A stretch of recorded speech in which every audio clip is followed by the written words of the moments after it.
Saddam Hussein e Desert Storm. O Iraque acabava justamente de sair de uma guerra insensata contra o Irã, a qual não tinha outra finalidade senão a de permitir aos traficantes de armas multinacionais fazer lucros fantásticos. No início dos anos 80, os Estados Unidos haviam feito chegar ao Iraque informações errôneas, ou seja, fazendo parecer chegadas aos seus serviços secretos, nós já temos conhecimento disso, que sugeriam uma vitória rápida contra o Irã.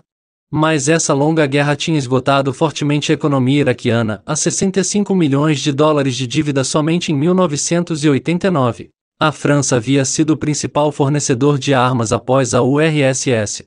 O tempo chegou e, segundo a carta de Albert Pike, foi a fase final para desencadear a terceira e última guerra. Para isso era preciso suscitar um foco de crise no Vietnã. Isso foi astuciosamente pensado, pois, pelo Apocalipse de São João, a última batalha iniciar-se-á no Oriente Médio. Assim, os crentes mal informados sobre geopolítica e aqueles que são fiéis à Bíblia serão colocados numa pista errada, em acreditando que ela seja o juízo final. É por isso que quiseram colocar uma armadilha para Saddam Hussein. Ele devia fornecer à Inglaterra e aos Estados Unidos o pretexto para uma intervenção militar, ou melhor dizendo, para assegurar o abastecimento mundial do petróleo. Em junho de 1989, uma delegação composta de Alan Stoga, a Kissinger Co. Limitada, de membros do Comitê de Direção do Bunkers Trust, Mobil Occidental Petroleum, etc., dirigiram-se a Bagdá a convite de Saddam Hussein. Eles rejeitaram o projeto da barragem Baduz, que iria tornar o Iraque independente da importação de gêneros alimentícios em pelo menos 5 anos. Eles insistiram para que Hussein regularizasse primeiro as dívidas de Estado e privatizasse, ao menos em parte, sua indústria de petróleo. Ele recusou-se a fazê-lo, evidentemente. No final de 1989, 2,3 bilhões de dólares que George Bush já havia concedido ao Iraque foram bloqueados no Banca Nazionale del Lavoro, a BNL.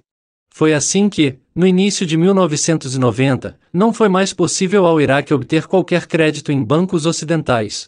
Foi então que entrou em jogo o Sheikh Al-Sabah, emir do Kuwait e amigo da família real inglesa. Ele fez passar o dinheiro para o Iraque, por ordem de Londres e Washington, para que continuasse a guerra que durava já 8 anos e que rendia dinheiro para os traficantes de armas e vantagens políticas para Israel. No início de 1990, o Kuwait recebeu a ordem de inundar o mercado com petróleo a preço baixo e isso contra todos os acordos assinados com a OPEP. Os outros países da OPEP, a qual o Iraque pertence, empregaram esforços diplomáticos para que o Kuwait renunciasse à sua política destruidora. Sem sucesso. Em julho de 1990, deu-se a escalada das disputas entre o Kuwait e o Iraque. Por ocasião do encontro dos Bilderberger de 6 a 9 de junho de 1990, já havia sido decidido que April Glaspie, a embaixatriz americana em Bagdá, comunicaria a Saddam Hussein em 27 de julho. Os Estados Unidos não tomaram posição na questão entre o Iraque e o Kuwait. O Iraque publicou o relatório oficial dessa entrevista após o início da guerra.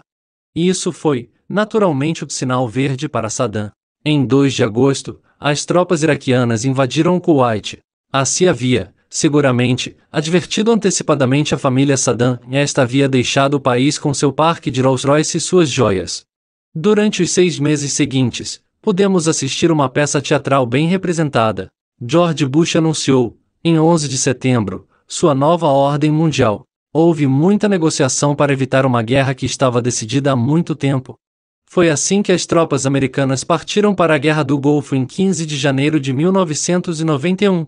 James H. Webb, comandante em chefe da Marinha no governo Reagan, declarou a propósito desse cenário: a finalidade da nossa presença no Golfo Pérsico é inaugurar a nova ordem mundial do governo Bush, a marionete dos Illuminati, e isso não me agrada de forma nenhuma. Se comparardes mais uma vez, com as notícias que foram então divulgadas, 1 ano antes do início da Guerra do Golfo, William Cooper já havia anunciado a data exata da entrada das tropas americanas.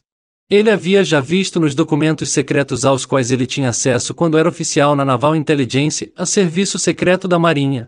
Ele comunicou essa data, entre outras, por ocasião de um seminário que foi registrado em vídeo. Essa guerra havia, pois, sido premeditada e preparada já há muito tempo antes.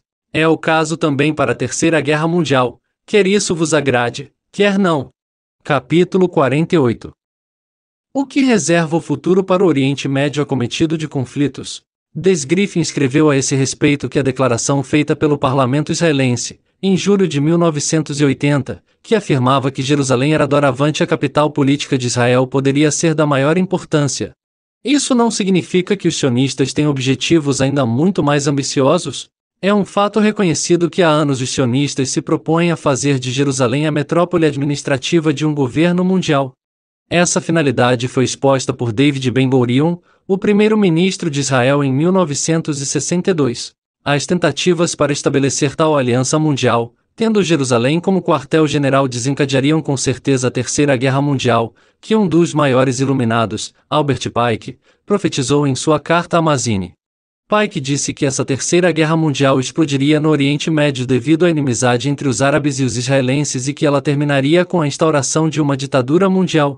James Warburg resume, em seu discurso diante do Senado americano em 17 de janeiro de 1950, a atitude dos banqueiros internacionais em face à edificação de um sistema de escravidão para todos os seres humanos. Nós teremos um governo mundial, quer isso nos agrade, quer não. Resta somente saber se chegaremos a isso por imposição aos seres humanos ou se eles se sujeitarão de boa vontade. Segundo William Cooper, a Terceira Guerra Mundial estava prevista para meados de 1996. Ele tirou essa informação de documentos secretos que fotocopiou durante seus serviços na Naval Intelligence, a serviço secreto da Marinha. Segundo esses documentos, estava previsto aniquilar uma das maiores cidades dos Estados Unidos, a Nova York, São Francisco ou Los Angeles, lançando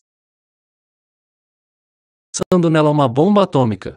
Responsabilizariam os extremistas do Oriente Médio em crise, ao Iraque, para poder justificar o desencadear da Terceira Guerra Mundial. A bomba que explodiu no World Trade Center não teria sido um teste para sentir a reação do público? Que o leitor reflita sobre isso.